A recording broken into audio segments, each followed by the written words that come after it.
You're more than welcome. We also have Mr. Albert Baudouin Twizeimana, National Coordinator of the Pax Press Rwanda. Welcome to the panel. And also Dr. Caroline Nabuzale from Mount Kenya University here in Rwanda. And I would like to invite Emmanuel Mugisha, the Executive Secretary of the Rwanda Media Self-Regulatory Body. And the floor is yours.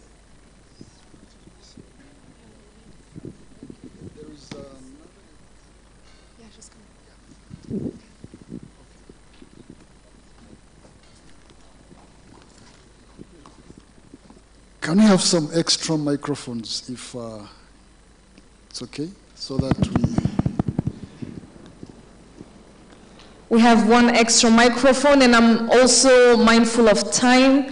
Let us aim to finalize with the session at 1:30, if possible. And again, we are having a discussion on social media. The hashtag is Africa Media and Media Awards RW and RMB 2018. The floor is yours. Yeah, thank you, Novella. Thank you, everyone. As my panelists have been introduced, I think I won't go much into much time explaining who is who on board, but I'm lucky that the panel we have here is made up of brilliant people. If you look at their profiles, they are so deep to go into that because it will take much time. But let's go direct to the point as to why we are here. Our discussion tonight is about reporting Africa, but specifically looking at access to information, challenges, and opportunities. We all know that access to information is a right, and it is a basic right that all other rights depend on. So beginning with Lydia from UNESCO, at the AU and UNECA Regional Advisor. I know you've been in this sector of the UNESCO for such a long period of time. You've engaged into capacity building, advocacy of access to information, empowered journalists on different issues of concern. I wish you to take us through your perception regarding how this has affected access to information on the continent. Do we see things moving forward? Are we stagnant? Are we progressing? Where are we? Thank you. Thank you, Emmanuel. As you've said, I've been in this region for donkey years, and possibly I have a good overview of what's happening in different countries. And I would also brag to say that UNESCO was one of your partners for your access to information law, and we are very happy to see the progress. To begin with, UNESCO has and continue to support the regulatory framework, and as you know, there's a model law that was done within the framework of the African Charter on Human and People's Rights, and this is the guiding framework for Africa when it comes to doing access to information law. In terms of progress, in terms of gap,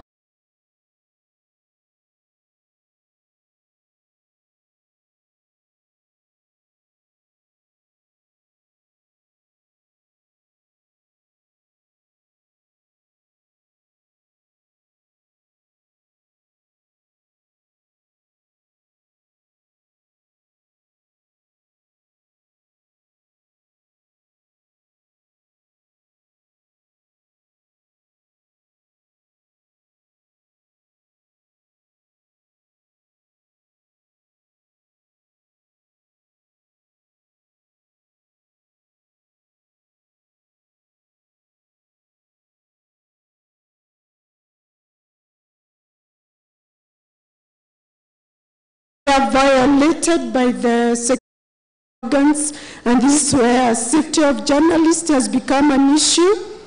There are some countries where the same ministries that are supposed to reinforce the laws are the same ministries that are really, would say, the hindrances. We also have the citizens today. For example, in Kenya, the citizens themselves are the people that are affecting and attacking the journalists. So when we talk of the media is in danger, access to information is hindered, it's not about the law. It's not that we are not supporting as UNESCO capacity building. It's not that there are no stakeholders or partners involved, but more so, Emmanuel, political will is a big challenge. It's a big challenge on the continent, and that's why for UNESCO right now, we are focusing on the three arms of the government. These are the people we have to work with.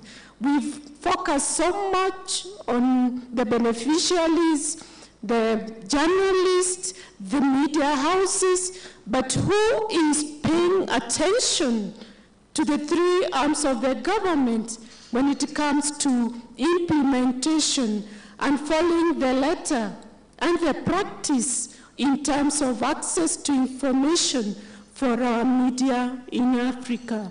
This is a big question and the gap. So political will is a challenge. Political will is. Probably you'll tell us what you're doing about it at the AU, but before we come there, I'd like to call upon the attention of Mrs. Matapi, who is the president of the Executive Council of the African Union Broadcasters. She just talked about the challenges, but you all know that there are several declarations, resolutions that are out there, and I know that one of the reasons as to why the public broadcasters charter was put in place in 2001 was to be a mouthpiece of such a challenges and issues that we have, to be aired out and to support the transformation of Africa through these channels. Do you see Africa's public broadcasters doing their job in trying to address the challenges that Lydia has just raised, and also being the mouthpiece of Africa and not having BBC, Al Jazeera, CNN talking about Africa instead of Africa talking its own story or speaking its own story? Thank you very much, and let me take this opportunity to thank the organizers of this platform to have given us a chance as AUB. You have already heard that we are not at different levels as countries when it comes to political will, the implementation of legislations that are there, and it is quite a mammoth task for us as AUB. You can imagine having to be dealing with an organization of 55 member states from different countries at a different level in terms of implementing legislation. But like you said, AUB is intending to bring back the voice of Africa to Africa. We want to be the ones driving the agenda of Africa, the ones telling stories of Africa, and we continue doing that despite the challenges that are there. We are currently involved in a number of initiatives. One of them, as we are seeing, the Al Jazeera's and the CNNs of Africa.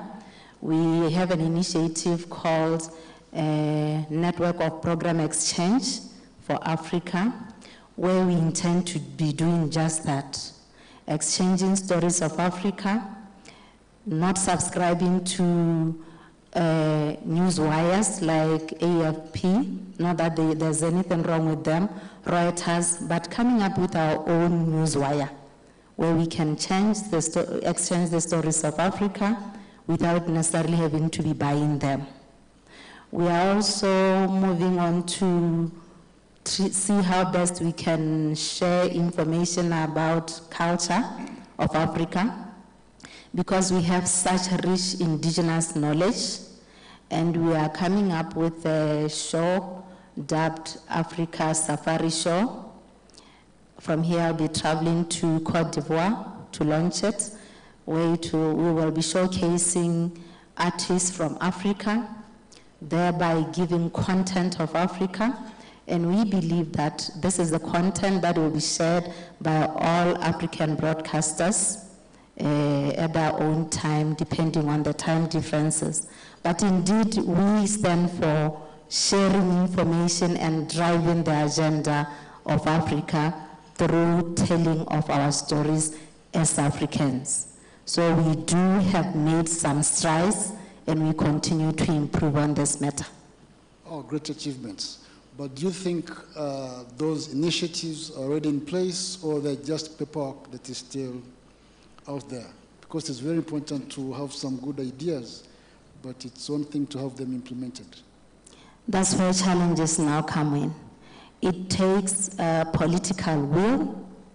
It takes African leaders supporting the initiatives. We're here in March, and we're challenged by the president of Rwanda, Paul Kagame. We say in my language to show respect, to say we always complain about the Western media telling inaccurate stories about Africa.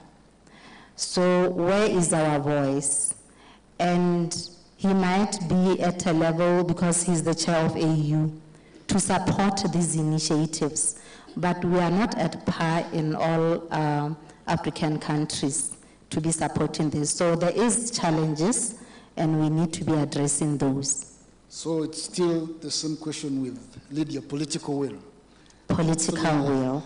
This animal called political will should be addressed seriously. So let us go to Dr. Caroline as a trainer. Earlier along, we talked about capacity building. Of course, the public broadcaster depends on the people you give them. The very ideas we were talking about earlier regarding access to information depends on the kind of products that you give to the industry. But there is a big critique that the product you give to the industry does not relate with what they want. It's like an old-fashioned kind of system of education, yet we have a new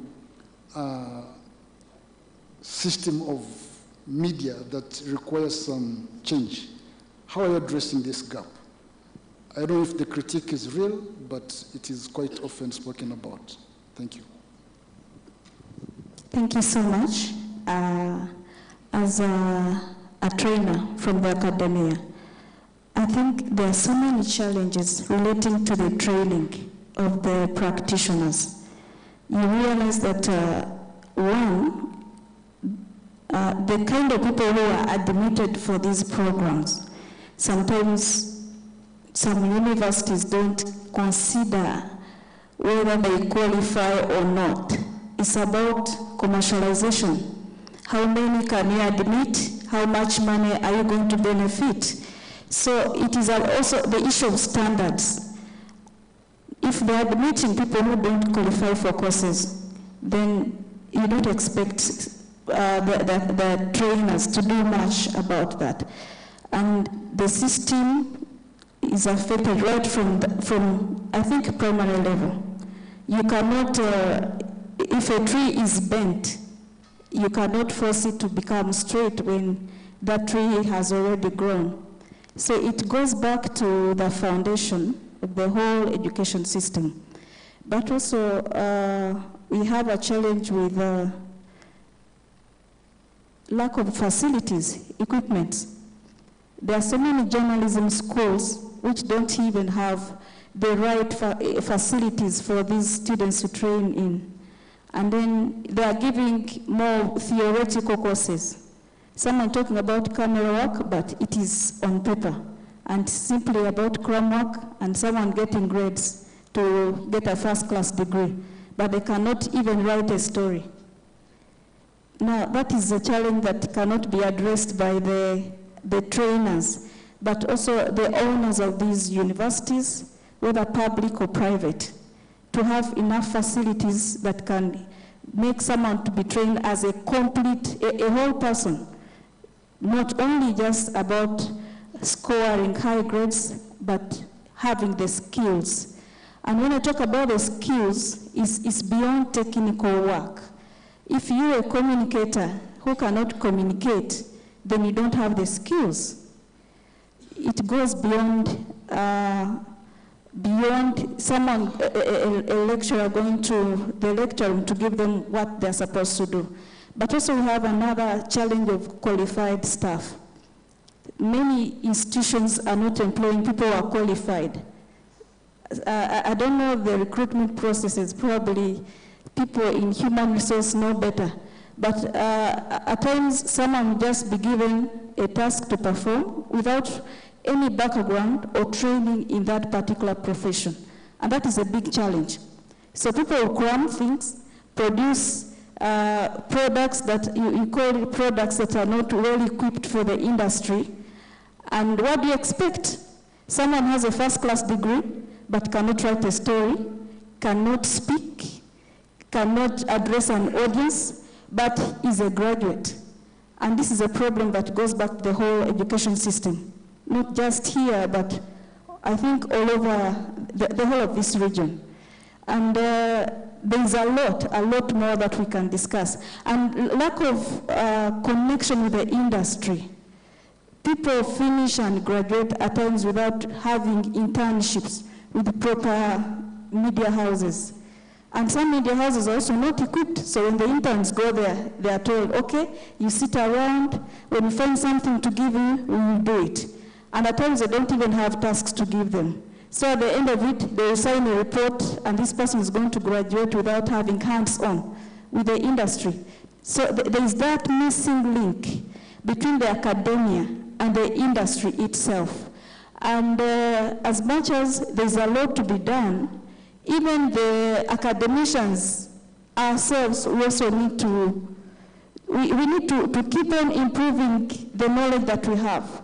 If you trained in 1970, technology has changed. There's a lot that is changing. Information is improving every other time. You cannot continue using the yellow notes of long time ago when we are having new forms of media, new technologies, new challenges that we need to address.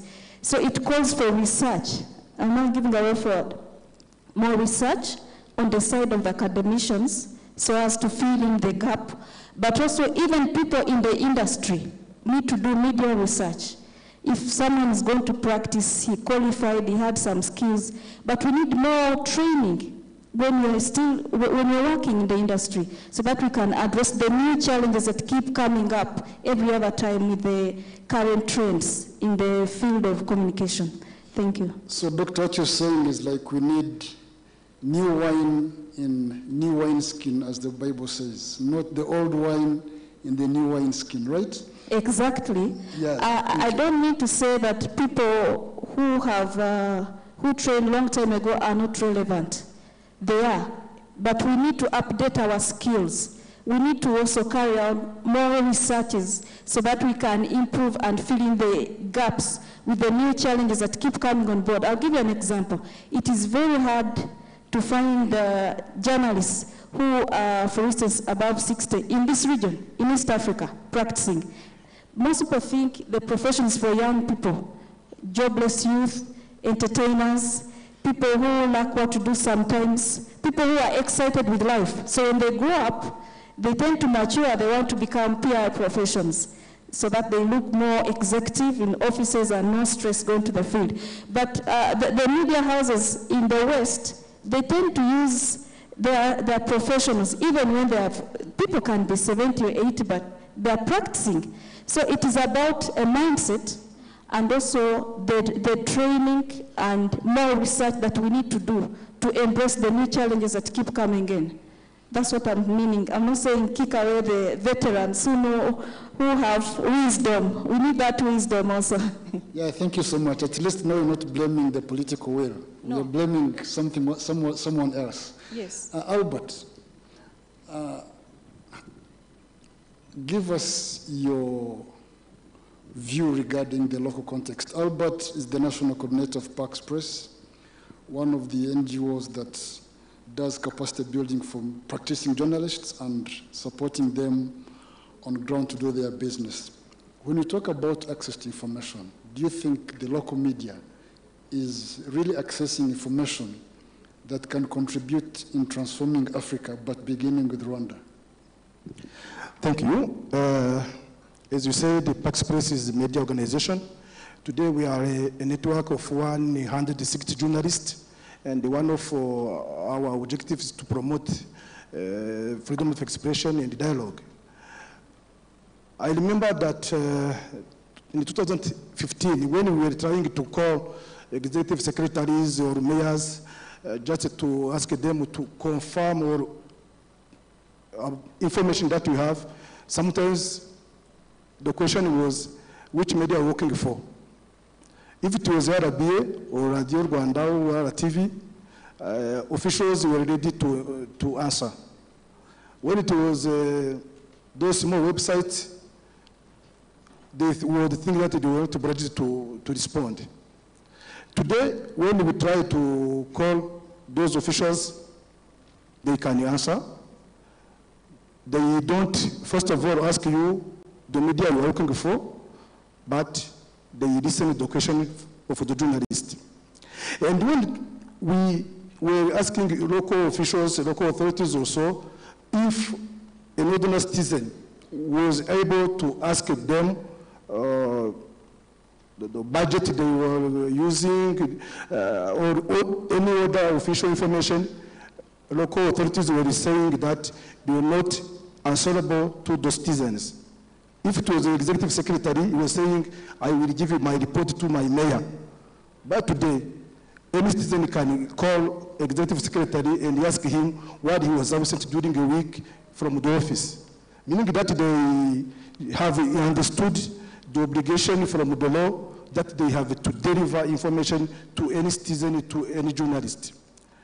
Saying about, coming back to your question, if access to information can help in transforming Africa, I can say yes, because for example, when we see that today our citizens are able to interact with their authorities, are able to answer, to question their authorities, it means that also the local authorities are, or any authority are accountable to the citizen and are accountable to the main policy they have put in place. For example, when we say, about Pax Press, we have compiled the access to information law with other ministerial orders in one booklet that we have distributed to different district officials, and we have also trained some local authorities, those including information officers at the district level. And where we have been training the local authorities. We see today they are very collaborative with media, they are very transparent, they are very accountable with their citizens. For us, it's a kind of transformation, because now that interaction between local authorities, that interaction with their citizens, it can promote to the good governance, it can lead to the democracy, the transformation. Yeah, thank you, Albert. So what you're telling Lydia is, you mentioned a while ago that in some parts of Africa, the law is in place, but its implementation is far distant. So Albert is telling us that Rwanda is a different story. The access to information law is something that is implemented without question. I would go to Mr. Bell.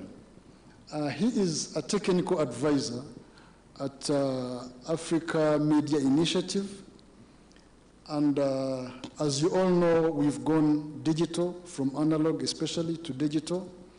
He is well experienced in that field. There have been some issues that the media has not been part of the digital dividend, like benefiting from the digital era that we've gone to, yet we are supposed to be stakeholders in this. From your experience as a technical advisor, how do you see media, the African media, today and tomorrow, positioning itself to leverage on the digital era that we are in, so that we can either transform Africa or even make our businesses better as media in the digital era? Thank you. Yes, thank you so much. How's everybody doing today? As we know, media is drastically changing as a result of changes in innovation and technology, as well as the changes in the behavior of the consumer of media. And that has affected business models drastically. In the old days, there used to be clearly divided lines between who's doing telecom and who's doing media and who's distributing devices or whatever. Now all that's changed. Telcos are becoming media companies, even companies like Amazon, Facebook, Google, who knows what impact they're going to have on the future of the business model.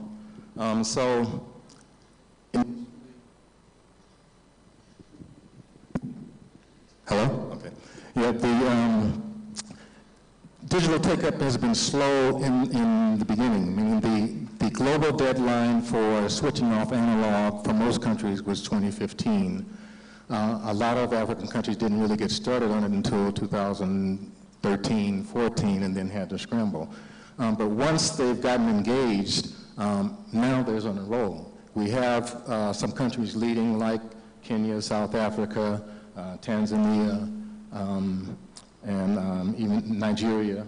So there's examples of people doing that, but there's several things. One is looking at the impact of this fundamental definition of how we get information. Social media has had a drastic impact on how we consume media, but also the credibility of the sources of those media. There's a tendency in looking at the opportunities, we're not leveraging effectively enough the improvements. Some of it has to do with policy, as you were saying, political will. A lot of it has to do with this education. I truly echo Dr. Tori's emphasis on the gap. I, as a media owner, couldn't hire somebody who's a graduate of a broadcast or journalism program and put them to work on day one. They wouldn't be productive. So we do have to revisit the curricula, which is out of touch. And also I agree with keeping the old folks around. I'll be 65 this year, and there's some benefit to having history and seeing where things came from and being able to predict and adjust to change. When I started messing with print, we were setting type with tweezers. And, you know, most of these folks don't know today, but we've come a long way in doing that. So with the growth of digital platforms, I think some of the statistics are that by the year 2020, 90% of all digital traffic will be visual. There'll be 50 million connected devices, 50 billion connected devices. That's tablets, phones, and everything. So delivering content to all of those new opportunities to distribute things, that's going to be a major part of where the opportunity comes. As Wi-Fi becomes more ubiquitous, that will definitely open doors. A lot of that has to do with political will and finance as well. And then market revenue predicted for, I think 2017 was around 1.9 trillion. It's expected to be 1.5 times at that in the next 4 or 5 years. So this tendency and the pace of new technology impacting how we do things is continuing. With changes in, it's about attention. I mean, people want to watch what they want to watch, where they want to watch it. I mean, in the old days, now people are watching what we used to think of as television content on phones, on watches. I have friends who have refrigerators with a visual output on it. So all of these new ways of consuming media content are offering also new opportunities to monetize some of that. We also are not necessarily locked into the old time frame of a 1 hour or a half-hour program. I've seen some innovative entrepreneurs who are doing 5-minute internet TV shows, and they're charging $2 for it, and they have 10,000 people a week downloading them. That can sustain a production. So we have to think in new ways and not be handcuffed by the old way of doing things. The key competitive issues I see facing most of the media outlets today are the convergence of media and entertainment sectors and the emergence of these mega companies like an Amazon that are penetrating many areas of our life, and with their market power and the way they're approaching business, which for Amazon, for example, is they're famous for having lost, so if somebody else has a certain price, they'll undercut that price and lose a bunch of money for a long time until they can take over that other entity. So those are some of the challenges we need to look at, this convergence. Import quotas, taxation, discriminatory customs valuation, piracy and intellectual property enforcement is woeful on the planet, on the continent in general. There's some FDI or restrictions on funding development, and then there's royalties and monetization. So there's a number of challenges to the owners. But I think the bottom line is content partnerships, especially as some countries are having quotas on the amount of local content. When I first came to Kenya, the most popular television shows were the telenovelas, the Mexican and the South African soap operas. In attempts to deal with the cultural impact of consuming a large amount of content from outside of your culture, many countries have come up with a quota, but that's still challenging to meet the quota. Kenya, for instance, had a 60% quota of local content. When they saw that wasn't going to be possible to meet, then they redefined local to mean anywhere in East Africa. South Africa had a 70% quota, which is impossible to reach even today. So they've been reaching out, trying to do collaborations with African-American sitcom producers and drama producers to work with them to recast some of those scripts to an African context. So partnerships and alliances are probably the fastest way to get the kind of content you need and create some sort of arrangement where you can benefit economically. So I think I'll stop there for a moment. Yeah, thank you so much. Ali Long told me that you had a video that you wanted to project. Yes. That has some message that would help the audience to...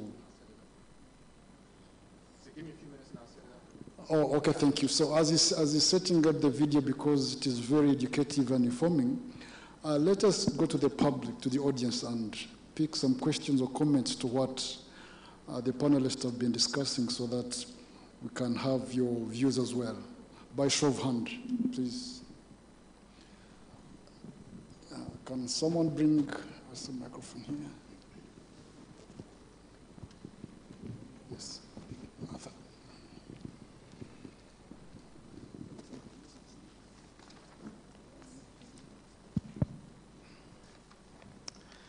Thank you so much to the panelists. I think I have only one observation that I would want to share, or have a comment from the lady from UNESCO. I think a general comment first is that we tend to look at access to information from one point. We think access to information is just the ability of reporters to access information from either public or private offices. And I think, for me, that's not the only way we should look at it. Access to information has to also be seen from the ordinary person in the village, the ability of that person to have the tools to access information. For example, from a broadcaster's point of view, and a person in this region, I think that one major impediment to access to information are high taxes on television sets for the entire East African region, whereby few people are able to have money to buy TV sets. You find that a TV set taxation constitutes almost 50%. So how do you talk about access to information if the tools that the ordinary person is supposed to use to access or see that information are not affordable? We tend to draw so much on the side of the media, being able to access officials, being able to access CEOs. But even if you access them and you're only speaking to a few people that can access you on radio, on TV, on print. So does UNESCO look at such areas as an area of interest for one, advocacy, support? We're talking about digital platforms. The media is now turning into multimedia. What do such international initiatives like UNESCO do to support media or media houses to go into these new platforms? Finally, I think we also shouldn't blame so much the public or policymakers or the private sector for not giving us information. If you have these laws in place, you've said 21 countries have signed up. I've not heard of any legal case in any court of law. Maybe I stand to be educated. From journalists saying, you know, I failed to access information from ABCD, from such a place. I would want to know people like Rwanda Media Commission, what they would do to support journalists. A journalist who has failed to access information from a particular ministry, from a particular institution. What have we done to test that even this law is working? Have we tested it? But we meet every day in meetings and say we have failed to access information, but have not tested the implementation of this law. Thank you.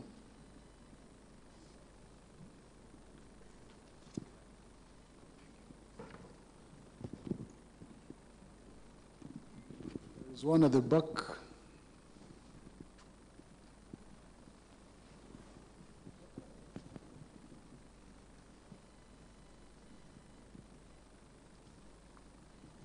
Thank you so much. Maybe I wouldn't have wished to speak again, but I think as the previous speaker, my boss, Mr. Arthur, has just spoken, we still have a challenge. Actually, I would beg to differ with Baudouin. He said everything is okay in Rwanda when it comes to access to information, but definitely it's still a long way. I would not say that since maybe we enacted the law in 2013, there haven't been changes. There are serious, and let me say it's a remarkable change, especially in the public institutions. But when it comes to these multinational companies and these private sector organs, in most cases, it has become even more bureaucratic than public service. So I think we still have a serious challenge, and in most cases when you approach these people, you are looking for information. They try to give you a number. When you reach one official, tells you maybe I'm not available, or he might even accept it to meet you or speak to you.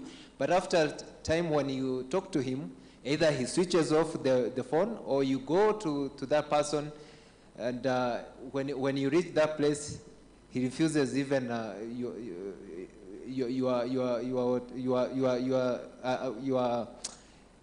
your attempt to reach that person, that official.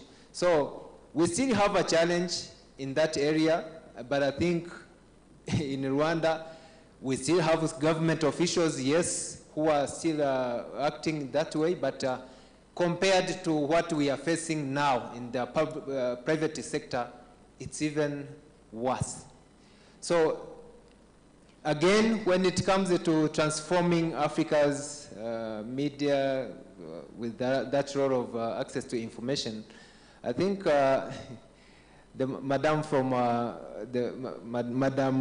from AUB was talking of some initiatives, but I think those initiatives in most cases are not helping a lot because there is no clear coordination across the continent. And again, I think we have a problem again still, which maybe probably it's because of the perception. Most of our leaders still think if they have to express, if they want to speak anything which helps, they will go to Al Jazeera, they will go to BBC, they will go to CNN. That's where they find the platform. When you approach them as local media, they will always refuse to give you that information. But in the end, what happens? In the end, when they write negative stories about us, which are in most cases even not informed, we are the ones who are again forced to act. So I think there is a lot which still needs to be done in terms of coordination and mindset, as well as trying to revive our media houses to cater for the population needs. Thank you so much. Thank you. Your point is taken. Another one. We have one from Cleophas, then here. Merci. Je voudrais revenir sur la formation des journalistes. Tout à l'heure, vous avez parlé de la formation académique des journalistes. Vous vous êtes plaint ou plainte du fait que certaines institutions d'enseignement supérieur des journalistes ne disposent pas de matériel adéquat pour former les journalistes. Alors, je voudrais que vous nous disiez quelle peut être la solution à ce problème. Deuxièmement, vous avez parlé également du niveau d'expression des journalistes. Vous avez donné l'exemple d'un journaliste qui ne sait pas communiquer alors qu'il est appelé à communiquer, un communicateur qui a des difficultés à communiquer. Il y a eu un temps ou une époque où les écoles de journalisme ne recrutaient que les meilleurs. Est-ce que vous voulez qu'on revienne à cette méthode, à cette pratique d'admettre que les meilleurs dans des institutions qui préparent les journalistes pour que nous puissions avoir cette fois-ci de bons communicateurs? Je vous remercie. Yeah, probably I think it's directed to you. Yes, he talked about trainings being an issue, and he says that the issue of inadequate materials, what are you doing about it? The other one was journalists having difficulties in communicating with their communicators. As a challenge again, how are you resolving it? I think I've done justice to your question. Parce qu'à un certain moment, les écoles de journalisme ne recrutaient que les meilleurs élèves, ceux qui ont eu de bons résultats. Est-ce que c'est le problème que cette fois-ci, on aurait un peu régressé la tendance pour admettre monsieur tout le monde? So the question is about the recruitment. Yes, the recruitment process. Are we recruiting the best candidates, or are we recruiting, the very low candidates that should be entering into this profession? I think that's the question that he's raising. I just wanted to make an interpretation to that.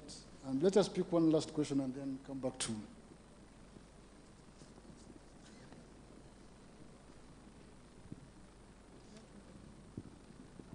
Okay, thanks a lot.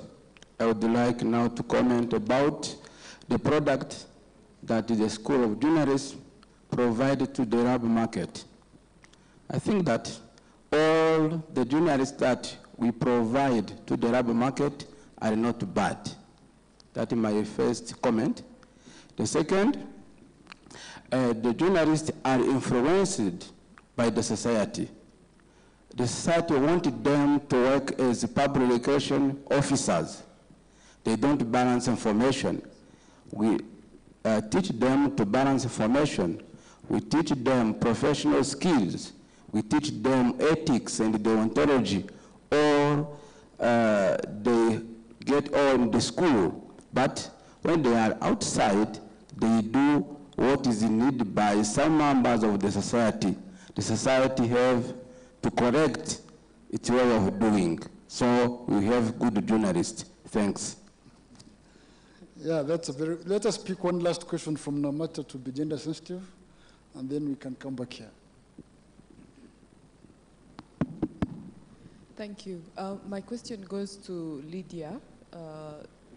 Lydia and the gentleman from the Africa Media Initiative, Clayton.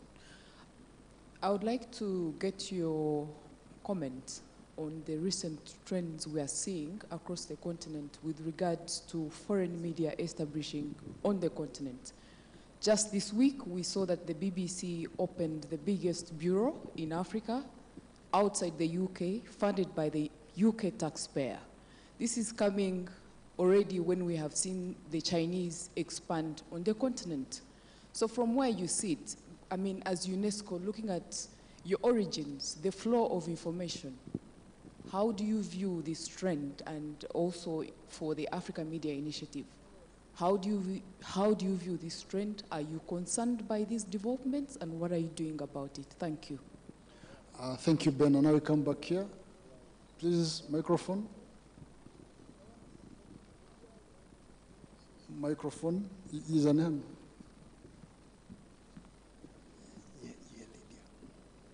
We begin with Lydia, because there is a question that was raised by RBA. RBA, the Director General of RBA, and the last from Namata Bena. From where I sit and from UNESCO's perspective, access to information has to be looked at collectively by everyone and with the participation of all the stakeholders. In terms of focusing specifically on the media, I think it was to do with the theme for this conference. But let me say this, and when we talk of access to information in Africa, I'm happy that African Union is in the room. We need to look at this issue now from a very broad perspective. It doesn't help for us to sit here and address piecemeal interventions that really will not impact on the Africa that we want. We have to look at first, even when you talk of the curriculum, is it standardized? What are the commercial universities offering? What are the public universities offering? What are we producing? Can we work with the Pan-African universities and come up with a standardized curriculum for the African journalists that we want to transform Africa? Are we going to continue getting content from right, left, content that is not relevant to our continent, does not address the challenges we are talking about? For how long? We need to address this comprehensively. Secondly, if we are talking of transforming Africa through access to information, do we have our local content in our local languages on the internet? What are we feeding on? Content from where? Through what language? Access to information is about the tools you're talking about, is about the language we have, is about seeking, imparting, receiving. If I cannot receive what you're talking about because you talk in French, how do I have access to information? It doesn't matter the law that is in Rwanda. If the people in Rwanda cannot access content because the language that has been provided is not language they understand, then the access to information law is just a paper. The other thing that I want to talk about is about media and information literacy. What about the citizens? What about my mom in the village who needs access to information and education, who needs to contribute to service delivery and say, this is what I want my government to provide. I need to have access to health. There are clinics around here. If the people that we want to receive this information cannot access because perhaps they don't have that gadget, they don't have that tool where the information is being provided. How can we talk of access to information being implemented as UNESCO? If you look at the model law, even for Africa, that we supported, if you look at the platform for access to information, which we've been supporting, it talks comprehensively about access to information, about the tools, about the multilingualism, the language we need to use. It talks about accessibility, providing the tools. It talks about internet penetration. So if we sit here and we don't look at this thing comprehensively and work with partners like African Union and make it a priority at that level as an agenda on how to ensure that it's not just on paper, it's comprehensively addressed by the African nations, then next year we'll still sit here, this platform, talk about the same thing, but no impact.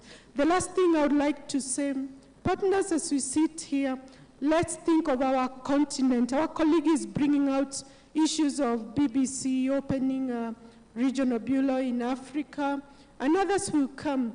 For how long have we talked about the Pan-African press? For how long are we going to keep talking about ABU doing this regulation, ABU or this organization, Africa Media Initiative, running with one thing, FADG running with another thing, but there's a big gap, and our international partners can see the gap. When are we going to address our own issues as Africans? Can we work with the African Union, come up with something very comprehensive to address the African media gaps? Can we sit together and say, there's a gap in one, there's a gap in a capacity, there's a gap in training curricula, there's a gap in the trainers we have in Africa, there's a gap in implementation of the legislation that we have, there's a gap in 1,000 things. Put together this comprehensively and say, this is the roadmap, and we monitor and have one good progress in the next few years. Otherwise, we'll keep talking about the same thing. Thank you, Lydia. From what you're saying, I think we should recommend that we need a Pan-African media agenda at the AU level to discuss all these issues. And it's good that AU is represented, and if they can take it up, it would be good. Mr. Bailey, have something to say about what Bailey has raised? And I'm agreeing with the last point you made. A Pan-African agenda with all of us on the same team looking at the same playbook is important. It reminds me of back when the Romans were at war with Carthage and the Moors. The Romans had almost a cult-like mantra. They'd be walking down the street, hello, good Roman, how are you doing today? You know Carthage must fall. And the response would be, oh, my family's fine, and yes, indeed, Carthage must fall. Everybody knew that Carthage must fall. So in terms of Agenda 2063, all Africans all over the world need to at least know it exists, and what my little part can be towards that. But yes, I am concerned with some of the developments you mentioned, and I'm echoing Lydia's stressing the need for, it really brings out the apparent need to build capacity and professionalism. I remember a couple of years ago in meeting with the Chinese ambassador, he asked, what does African media think about us? And we said, oh, that's a good question. So we did a survey of 400 or 500 media leaders, maybe 20 questions or so. How often do you cover China? Do you think the relationship's beneficial to Africa? You know, a number of things like that. And we got back an interesting response, which we shared with the Chinese, and they were almost scared for us to publish it, which we did anyway. But it brings back to the point of how are we going to increase our ability to do our jobs effectively. The fact that BBC or China or anybody else has large resources, you know, they can bring a lot of money that challenges the competitiveness of local, but again, that's why we need to be on the same page in terms of a continental agenda and then the political will in each of these countries. Thank you. Coming to Dr. Carwin, 1 minute in addressing the question that was raised. What are you doing to provide a solution to the inadequate materials and the recruitment process? In 1 minute, if you don't mind. Okay, thank you so much. I'm not in position to talk about recruitment because I'm not an employer, but I think that the Higher Education Council... Recruitment at the university, I think that's what you said. Yes. At the university. When we talk about recruitment for staff, that goes back to employers. And the best people who can handle this is Higher Education Council to look into these matters, because whenever they visit institutions, they find out how the people have been recruited, who qualifies for what position, and as usual, they've been cracking the whip, but I think there are some gaps, so they may need to revisit. What about students? As for students, on the side of students, are you talking about admission of recruitment? Admission of students, I think, still it goes back to Higher Education Council. For students to graduate, they must have qualified to be admitted. There are standards, there are national standards. And I think they've been implementing that, but probably there are some other gaps. I will give an example of the curriculum she talked about, having a uniform curriculum for universities, offering the same courses, same products in the market. I think Kenya has adopted that at the moment. The Media Council has managed to work with institutions so that they come up with a comprehensive curriculum for all universities in Kenya offering journalism studies so that they can have the same products in the market. But something I would say, probably countries will have to borrow a leaf from that. But one more thing I would say concerning that is if we can have the industry link up with the academia so that they can dictate on what they need, the kind of people they want in the market. If the academia are using a curriculum that is probably old, and then the industry needs people who are more maybe digital, or they need more PR people, then they can advise the academia. They say, these are the people we need for the next academic years. And then the academia can adjust accordingly. Instead of having a lot of jobless youth who are graduating with high grades and are not able to compete with the current trends in the market. It has happened elsewhere, and I think as Africans we can also borrow a leaf from Europe because they tend to sponsor courses which they need in the industry. But for us, we are doing everything the way it comes, or we copy and paste, even courses that are not relevant to us. If someone is studying typewriting now, how relevant is it in the computer era? I think these are things that institutions need to look into, but not only institutions, but even the industry. There must be a connection between the industry and the academia. Thank you. Well, point noted, and it's quite an important point to take home. As we wait for the projection of the video, there is a question that was raised regarding Africa's media not being given due attention and instead going for the outside media. And it was directed to you as the AUB boss. Thank you very much. I would also want to appreciate the feedback that was given by a gentleman over there, that he feels there's no clear coordination of the initiatives that I've just talked about. I do want to agree with you and to say it would tend to look like it's a tired story. One of the issues is that African media is very fluid. It depends on the leadership of the time. You might have initiatives and tomorrow I'm not there because of political circumstances. So this has been a hindrance in really having a continuity of implementing the initiatives. But as a new board, we really have made an undertaking here in March in Rwanda that 2 key things will have to happen in the next 2 years.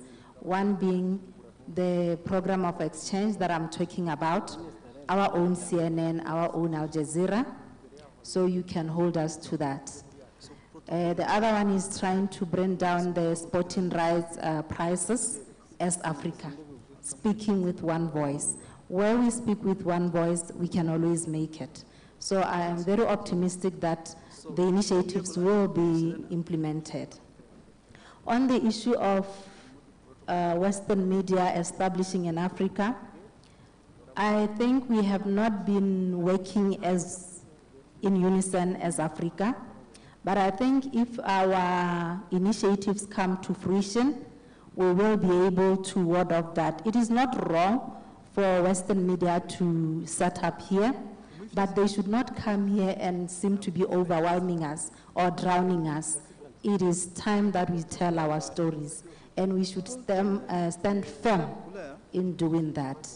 The other issue is that we might tend to be seen not to be speaking for Africa. I always say, I will always go back to the political willingness. We purge our own, yet we never purge the Western media. They would taint us, and you will not hear of any African leader who rose to the occasion. But if it is an African journalist, maybe because of proximity, they will really get into trouble. We are not empowered to even rise to the occasion when we feel Western media is misrepresenting us. I cannot stand for Africa if corruption is overemphasized, if there has been some improvement in the area of corruption, because I'm not sure I am speaking for people willing that I speak on their behalf. So I think we tend to be timid, we tend to be over-censoring ourselves because of the circumstances. So I think if we can have the leadership of this continent empower us as African journalists to set up our initiatives, speak with one voice, definitely the unclear coordination will go away. So I always have an issue with these wires or the media houses coming into Africa. I always ask them if they will also take our content, because they want us to carry us on our platforms. And the question I put to them is, will you also take our content to your country? And for as long as they are hesitant, I tell them that we don't have space for them. So I think if we make a deliberate effort to stand as one and ward off such, where we are inundated with information from the Western media, and them in return not getting our content, then we should really work together and say no to that. Thank you very much. Thank you so much. Albert, 30 seconds. Buhura says that he's disagreeing with your take. 30 seconds, and please say something to him. Buhura said that he doesn't agree with what you said. What is your take? I think he was right. Just to support him, I want to advocate for the real transformation if we need transformation. Because today, when you go to the bank and you want to sign a contract, the bank proposes you a contract in English or in French. Even if it is the case of my grandma or my aunt from out in the village. When you, for example, we go to the doctor, when you go to the doctor, he writes something that you don't understand, and you go to the pharmacy, they give you medicines, and they tell you take one morning, but you don't have enough information so that you can decide yourself, so that you can, for example, when it is a case of a disease, you can fight against this disease. Meaning that all that we have as a barrier, language barrier, it is also a threat for the transformation due to access to information. For me, it's a time now to have all those contacts, for example, in Kinyarwanda, why not? To explain the problems you have when you are with the doctor. I remember I supported my colleague, my friend, Pasco. When, for example, you go to a private company that, for example, are selling chapatis, you cannot ask them the ingredients that are used to make a chapati. Because when you try to go deep, you will be seen as someone who is, how can I say, entering the private life. And so people are not yet opening up for information. Yeah, I think it's time now to really change the mindset so that we can have the real transformation. The good thing is that we have the law. The rest shall come along. Yeah. I think Novella can help us have the video and advise us on the way forward, because it's an important video for us to watch, according to Mr. Bell. Yes. The video you're about to see is a look at what's possible, meaning everything that you see in the video is possible today with today's technology and devices. One point I wanted to make, which you'll see in there, opportunities for monetizing things. For example, with these new smart boxes, TV set-top boxes, you can be watching a program and see a guy has on a certain hat, and you can pause it and say, hey, I want to buy that hat. So opportunities to inject opportunities for revenue and monetization, it's just a matter of imagination and taking advantage of this. So this is the future of television.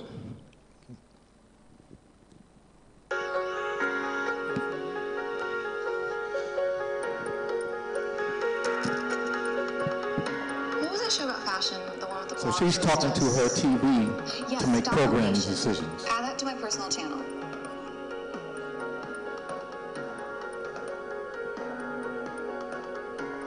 What's trending in sci-fi? It's almost time. I know, I'm psyched. How long has that guy been up there? Liftoff was 9 months ago. Let's watch it again.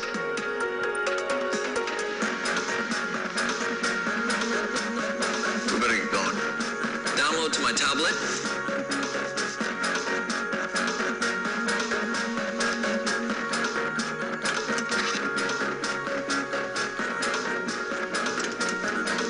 Show me women wearing red dresses.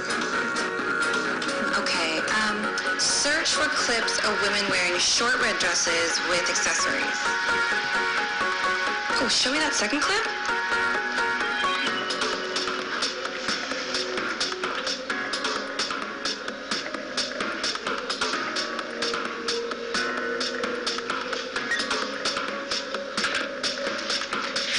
Resume Style Nation.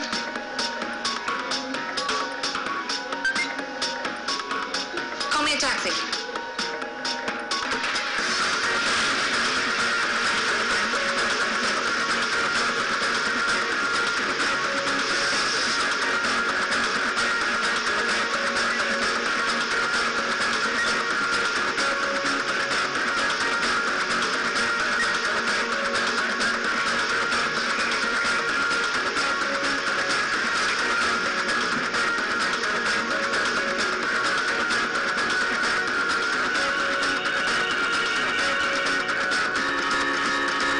Pause. Save for later.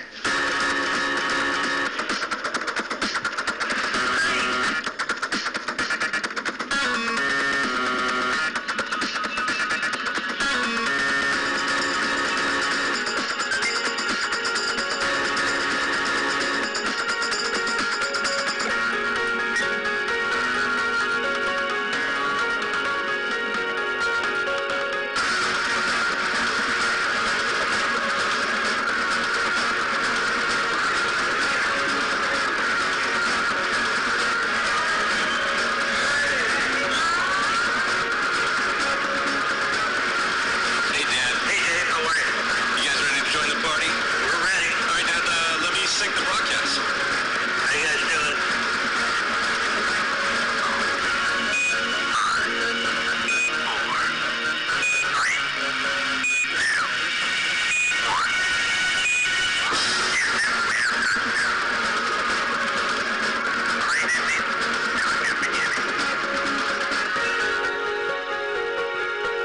So everything you saw there can be done today except for the Mars landing. Thank you so much. I think the idea is media is converging. You can have content in your car, you can have your content on phone, you can have your content on your TV. So broadcasters, align yourself to the digital changes. So join me to appreciate our panelists as we head to another program. Thank you. And thank you very much, Emmanuel Mugisha, the Executive Secretary, for directing this panel discussion so well. Another round of applause. This has, of course, highlighted some of the challenges and opportunities of access to information, but also highlighted the importance of the content, an African-produced content for the African public and for the world. Allow me, without further ado, to invite our next speaker. He's coming from the Ombudsman office, and he'll be sharing the perspective of the Chief Ombudsman as they are in charge of enforcing the law on access to information. I would like to invite Clément Musanga-Batware, who's the Deputy Ombudsman, for his remarks. Thank you very much.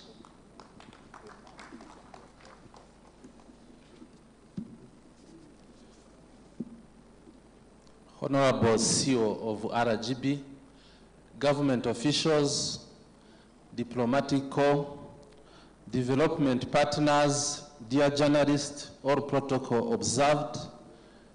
On behalf of Honorable Chief Ombudsman, I'm honored to make my keynote on reporting Africa, access to information, challenges and opportunities. The Office of the Ombudsman is an independent public institution established in 2003 by the Constitution of the Republic of Rwanda with the mandate to act as a link between the citizen and the public and the private institution to prevent and fight injustice, corruption in public and private entities, receive and examine complaints and mobilize institutions to resolve them, sensitize the population to work together with the public and the private institution to build the country and dare to denounce bad practices based on injustice as well as corruption, contribute to strengthening good governance among others. Most importantly, and in the line with the present function, we follow up the enforcement of the law relating to access to information and perform any other duties as may be signed by the law. The right to information is guaranteed by the law in the Constitution of the Republic of Rwanda, Universal Declaration of Human Rights, especially in Article 19, the African Charter on Human and People's Rights, the law relating to access to information. Every person has the right of access to information in possession of public organ and private bodies. A public or private organ shall appoint or designate an information officer to provide information to persons requesting for it in accordance with the law. The provision of information is an obligation without fee. Without prejudice to the provision of Article 4 of the law relating to access to information, no person shall be punished as a result of having made a disclosure of information obtained when people who were supposed to disclosure failed to do so within the time limits provided by the law, if the person believes on reasonable ground that the information is accurate and its disclosure is in the public interest. While monitoring the enforcement of access to information, the Office of the Ombudsman has identified the following challenges. some private institutions think, and in a wrong way, that access to information law applies only for public institutions. Ignorance of the content of access to information law, which causes delays in disclosing timely information. Some journalists requesting to obtain classified, restricted information or confidential, whose disclosure would cause harm to national security and interest. The Office of the Ombudsman received 24 complaints related to access to information law, 11 cases in 2014, 9 cases in 2015, and 1 case in 2017. Before closing my keynote remarks, we badly need to strengthen awareness of the law on access to information, not only for readers in private and public, but also in media outlets, because information is the power. I take this opportunity to request media outlets to publish information which can make difference in changing positively the society and to build strong Africa media networks capable to tell the African story and shape the Africa we want. Thank you very much for your kind attention.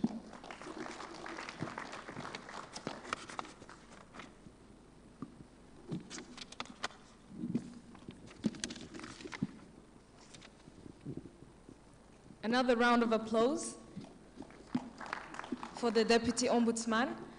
And I am not going to be the one standing between you and your lunch, but I just wanted to highlight that this morning, I think, was a very interesting moment, not only to highlight some of the challenges, and I know the media is used to talking about the challenges that we have and the barriers and the issues, but also some of the opportunities and the key position and role of the media in transforming Africa through the content, through professionalism, but also through embracing the disruption of new technologies. And I think what we saw in the video talks volume about what can be achieved and how to overcome those barriers through enhancing and leveraging some of the opportunities out there. So I would like to thank all of the panelists and the speakers this morning, and make sure that you attend also the afternoon sessions. There are very many speakers that are going to share with us on different topics. So without further ado, thank you very much. Please clap for yourself first. And I would like to invite all of us to the lunch that is served at Serena Hotel. Ushers will be positioned outside of the room to usher you into the venue. And let us aim to be back in the room, please, by 5 minutes to 3, so that we can start at 3 sharp. And this is not African time. I know we're talking about African transformation, but let us keep time and make sure that we start at 3 p.m. sharp. Enjoy your lunch. Bon appétit. Muryoherwe.